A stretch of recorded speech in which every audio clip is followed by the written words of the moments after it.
Olá, queridos amigos. Eu sou um servo de Deus.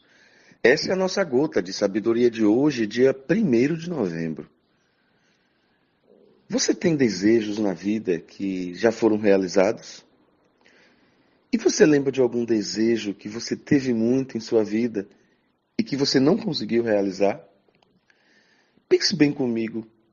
Quantas vezes nós temos desejos em nossa vida e não sabemos administrar? Não temos, eu diria que condição emocional, estrutural, para entender o perfil de cada desejo.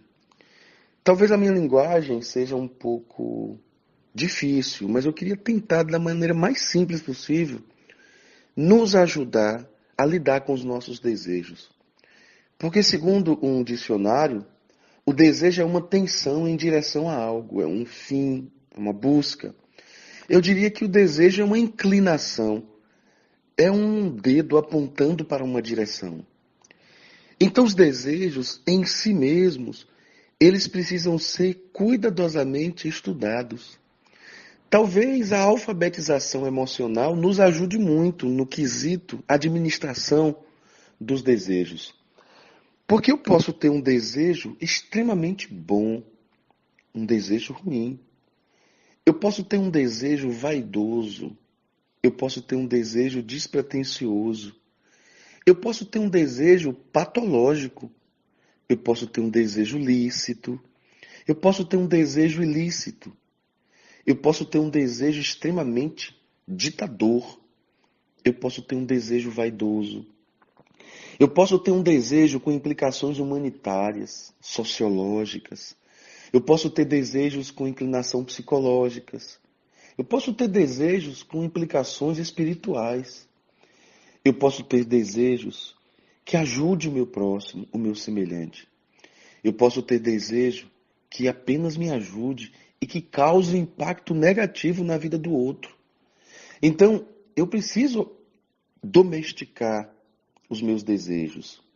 Se tudo que eu desejei na vida, eu digo assim com a maior naturalidade do meu coração, se tudo que eu desejei na vida, se eu tivesse alcançado, eu confesso a vocês que talvez eu não estivesse mais aqui te contando a minha vida.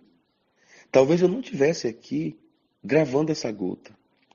Porque eu desejei coisas que naquele momento para mim eram coisas tão boas, eram coisas tão satisfatórias, mas eu tinha uma visão tão focada, tão centralizada, tão momentânea, que se eu tivesse realizado esses desejos, eu digo com a maior pureza da minha alma, talvez eu tivesse estragado a minha vida, talvez eu tivesse sequelado, físico ou até emocionalmente. Se eu tivesse conquistado todos os meus desejos, talvez eu não tivesse um encontro com o Deus da minha natureza, o Deus da minha vida, o Deus da minha alma. Talvez eu não tivesse um amor tão grande que eu tenho tentado ter a esse Deus. Eu gosto muito da história de um moço que fazia lá a sua viagem por alto mar. E veio uma tempestade e esse moço ficou à deriva. E, por graça, ele conseguiu chegar em terra firme. E não tinha ninguém naquela ilha. Ele ficou extremamente sofrido por longos dias. E ele começou a tentar, de alguma forma, sobreviver naquele lugar.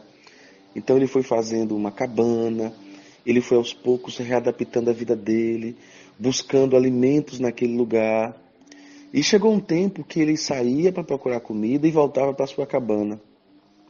Quando ele se deparou no retorno para sua cabana, aquele retorno era habitual. De longe ele voltava com a sua caça, com a sua presa, com o seu alimento. De longe ele viu a sua cabana pegando fogo. Então ele dizia assim com muito desespero: Deus, por que o Senhor permitiu isso? Eu já perdi tudo na minha vida, eu perdi família, eu perdi tudo, eu estou sozinho aqui nesse lugar, parecendo um bicho. E o Senhor agora permite que a minha única maneira de sobrevivência era a minha cabana, o Senhor tira isso de mim. E ele olhava para cima, aquele fogo subindo, aquela fumaça subindo, ele dizia para Deus: o meu desejo era ficar aqui agora e morrer nesse lugar. E de repente, ele que desejava tanto aquela cabana, depois de muito choro, muita lágrima, ele vê alguém tocando no seu ombro. E era um grupo, uma expedição. E diz para ele assim: olha, nós passávamos e vimos o seu sinal de fumaça e viemos te salvar. E aquele moço começou a chorar desesperadamente. Copiosamente ele chorava, dizia: Deus me perdoe. E ele não entendia que aquela cabana que pegava fogo era Deus dando um sinal para ele. Muitas vezes, para algumas mudanças acontecerem em nossa vida, alguns milagres acontecerem em nossa vida, algumas coisas tremendas acontecerem em nossa vida, nós vamos precisar entender que algumas cabanas irão ser destruídas, pegarão fogo. Eu quero deixar para a nossa meditação hoje o que diz em Salmos 38, versículo 9, que diz assim: Senhor, diante de ti eu coloco todo o meu desejo e o meu gemido não te é oculto. Nós vamos fazer uma série sobre desejo, pelo menos 4 gotas. E eu peço muito a Deus que nos ajude a domesticar os nossos desejos e fazer com que esse salmo seja uma verdade em nossa vida. Que todos os nossos desejos estejam postos diante de Deus. Pai, obrigado por cada irmão e irmã que escuta essa gota. Derrama a tua graça e nos ajuda a lidar com os nossos desejos. Em nome de Jesus. Amém.